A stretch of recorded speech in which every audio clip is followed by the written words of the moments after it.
Welcome back, everybody, to the DC New 52 review. I want to thank you personally very much for tuning into this episode. I'm your host, Pauly DC, and let's get right on into this thing. Today's episode, we will discuss Swamp Thing Volume 1. It was titled Raise Them Bones, and it was written by Scott Snyder with art by Yannick Paquette and Marco Rudy. The first 7 issues were released between November 2011 to May of 2012. Now, there's only one thing I want to say before I get into this. Swamp Thing has been treated extremely well with the talent who has handled his books. His original creators, Len Wein and Bernie Wrightson, really put the character on in the beginning, and then of course, Alan Moore's run in the 80s is still popular today, and now Scott Snyder. The guy, he literally made this series one of the best in the New 52, hands down. The beginning pages in issue number 1 start off with narration from our main character, Alec Holland, and him somehow making a flower shearing machine sound unnerving and very creepy. All the while, Justice League members like Superman, Batman, and Aquaman begin to see animals, from bats and birds to fish, dying off in very large masses. Alec is working a construction job out in Louisiana, where we see the powers of all the plants on the earth, called the Green, constantly reaching out to him. Superman then pays him a visit, and it seems the two know each other from when Alec was the Swamp Thing. Before I break down that conversation, I just want to mention that Superman kind of hints at something where he says he's had experience with coming back from the dead, and that kind of plays into this conversation. But it's also worth mentioning that it's one of the many things that was trying to be squeezed into too little of space in the unforeseen origin days of the New 52.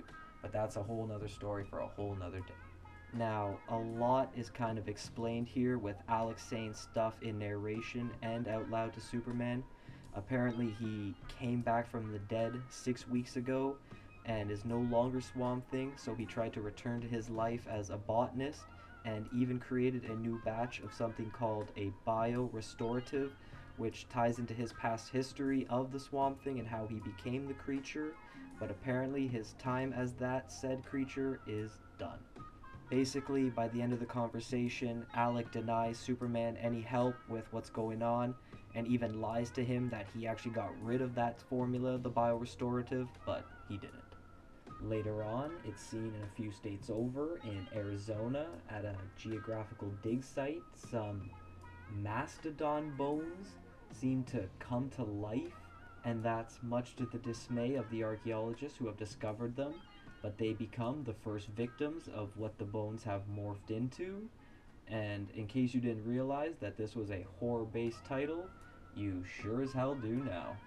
Jumping back to Alec, he's having some dreams of his original accident that turned him into the Swamp Thing, and he for some reason tries to discard the new bio-restorative after he awakens as the Green reaches out to him, but he is then stopped by another Swamp Thing. Issue number 2 gives us a brief look into the former Swamp Thing that Alec has just met. He was a World War II pilot named Calbraith Rogers, and after this, he gives us a lot to digest right out of the gate. Like, if you thought issue 1 was crazy, this issue has so much to digest. It's like if you had one too many bong hits before Thanksgiving dinner, and then you went full King Kong on the meal, and now it's about 8:30, and that said meal is sitting in your lower intestines. That kind of digestion. And now, for time's sake, I'm going to try to just bullet point it for you. Alec is told that the bio-restorative lab accident, which apparently killed his wife Linda, actually prevented him from becoming the true Swamp Thing that he was meant to become, but his body was stored and replicated due to him being the chosen one that was meant to come along one day. He then learns of something called the Parliament of Trees, a place where the retired Swamp Things go after they've done their service, and that this place has a new enemy called Sethi, aka the thing that took the mastodon bones in Arizona in issue number 1. Sethi is apparently a very powerful agent of something called the Black or the Rot, a force controlling all the decay and death on Earth. Much more to come from that, but as the conversation ends, Calbraith gives Alex some very useful information and advice, and then he discovers that because Calbraith left the Parliament of Trees, he will now die forever.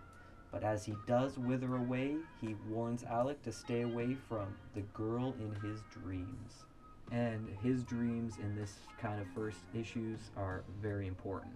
Alec seems to have more than dreams, but kind of partial memories of what the Swamp Thing version of him did over all the years he was technically dead. Alec returns to the hotel he's been staying at, where the rot forces of Sethi reach him and the local workers, where some more neck snapping goes on, which is something straight out of Evil Dead. The original 3 from the Raimi brothers. None of this other nonsense. Anyway, right before Alec gets the axe, a motorcycle riding, short-haired Abigail Arcane saves him, and after a brief getaway, pulls a shotgun on him. Okay. Very quick side note here too. I know Abigail Arcane has a very checkered past, but she's a big-time underappreciated female character. Issue number 3 starts in a children's hospital where a Dr. Durock speaks to a little boy named William, who is allergic to something called chlorophyll, thus making the air outside of an incubation chamber he lives in poisonous to him. And after we kind of meet him, we get a very big yikes moment. Meanwhile, Alec is unknowingly tricked into showing that he still possesses powers relating to the green, which is what Abby wanted as she introduces herself again and asks Alec to join her, but he's more hung up on asking her why she's the one in his dreams and gets her to admit she needs his help. So the two head off to Texas. We then cut back to William as he is seen disturbingly discovering he's an agent of the Black and starts killing the kids and people in the hospital using his rot powers. And just mamma mia, like yikes. Then he leaves the hospital looking like the killer from My Bloody Valentine. More memories are then shown of Alec's time as Swamp Thing as he spent them with Abigail, giving new meaning to the term Beauty and the Beast. And at the same time, she kind of tells him her entire family's story of the Arcanes, and they are all pretty much agents of the Black, and her uncle Anton was a very powerful warrior of it, and now it wants her. Even worse, it's said that William is her half-brother, which makes him an Arcane. He's also an original character, by the way, and that's the reason why she and Alec are on their way to Texas. Issue number 4 kicks off with William doing some more of his disturbing murders, while it's kind of explained how the rot powers he has actually work. Abby and Alec are seen kind of catching up onto William's trail, so they stop for rest, and when they do, Alec's subconscious goes to the Parliament of Trees, where he is told their history and witnesses the wars the Green has fought against the Black with help from the Red, using whatever life forms were available to them throughout time. And then, as Alec is shown how former Swamp Things joined the Parliament of Trees and avatars of the Red joined the Life Tree, they tell him to kill Abigail due to her being a minion of the Rot. He then awakens to being pretty violated by some plants, and Abby trying to leave him behind. But he convinces her to let him stay with her, so she warns him of what may come and how bad things could get if William has access to anywhere he can accentuate his rot powers. Unfortunately for them, a massive abattoir is nearby, and William has already helped himself to it, creating a group of farm animal creatures. Issue number 5 has a mysterious man called Dr. Robert with his guide Gabriel, taking him into the Brazilian rainforest to the land of the Terrena native people, where he reveals he's an agent of the Black and causes some neck twisting. Back in the United States, Alec and Abby are seen getting supplies, but are surprised by William along with his animal farm from hell. While Alec gets hammered by some pigs, Okay, settle down. Just trying to lighten things up here a little bit. Abby tries to reason with William, mentioning she only met him once and put him in the hospital against his will. The conversation doesn't really go much further as Alec taps into his green powers again to turn the creature animals into some mincemeat and then restrains William. And amongst the re-slaughtered animals, Alec and Abigail begin to show their feelings toward each other. And after telling her a story of a hiking trip to Monkey Paw Pass, which is the title to a short story by W. Jacobs, keeping on point with the macabre kind of thing of this title, he kisses Abby. And I mean, come on, man. You've had dreams of this girl as a skeleton, a rotting bone rack. Her last name can literally mean dark and mysterious, yet you still want to kiss her? Anyhow, this kiss proves costly as it seems to make Alex sick, much to William's enjoyment, as he also appears to know that Robert, has found the Parliament of Trees. Now, where exactly did this Dr. Robert come from, you ask? I don't know, and I do care. Damn it! How did this guy know where to find the Parliament of Trees? Where did he come from? Who exactly is he? I need answers to this one. Issue number 6 picks up right where issue number 5 left off, with Alec feeling something wrong with the Parliament of Trees, but he has other problems right in front of him as Abby becomes cocooned in rotting stuff. William then shows him that Dr. Robert has found and begun to destroy the Parliament of Trees, while also showing off how useful it is to know how to play chess, especially when you're a warrior of a death and decaying force. Sethi is briefly seen continuing to build his black rotting army, and Abigail continues to transform or terraform right in front of Alec, I'm not really sure. And at the same time, William tells him the Black really wanted her over him all along.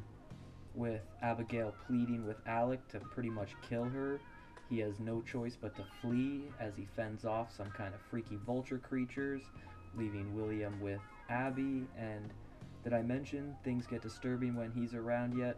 Yeah, multiple times. Well, they sure go in that direction here again with him and his half-sister. Oh boy. Alec hauls his ass to the closest swamp, where he goes inside and begs the Parliament of Trees to turn him into the Swamp Thing, but instead of being welcomed into the green, a chainsaw is welcomed into his chest by William's rot beans.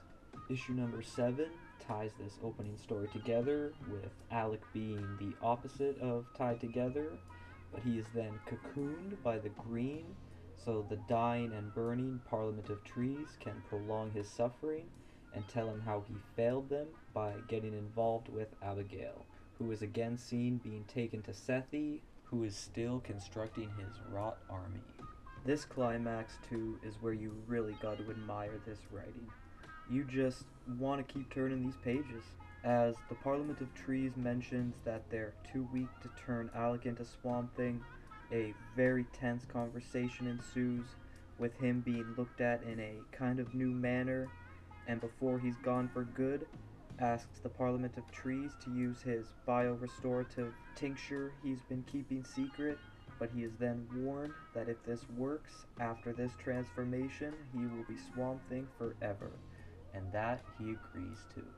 With help from his bio-restorative formula, Alec goes through an arduous process of turning into the Swamp Thing, and once it's done, he dispatches of the nearby rot creatures like he never left the mantle, and then goes full Archangel Michael, growing some wings, and heads off to find Abby.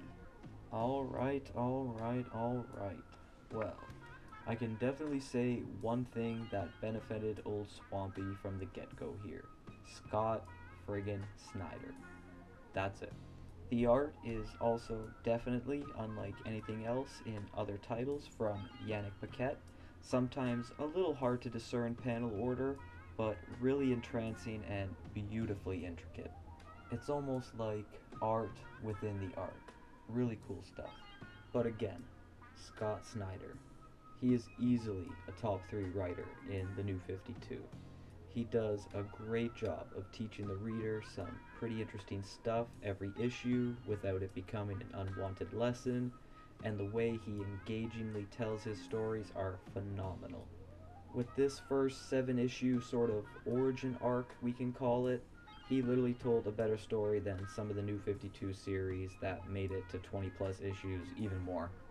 The way he introduces William as a sort of suffering, innocent child, only to go from zero to absolutely horrifying extremely quick.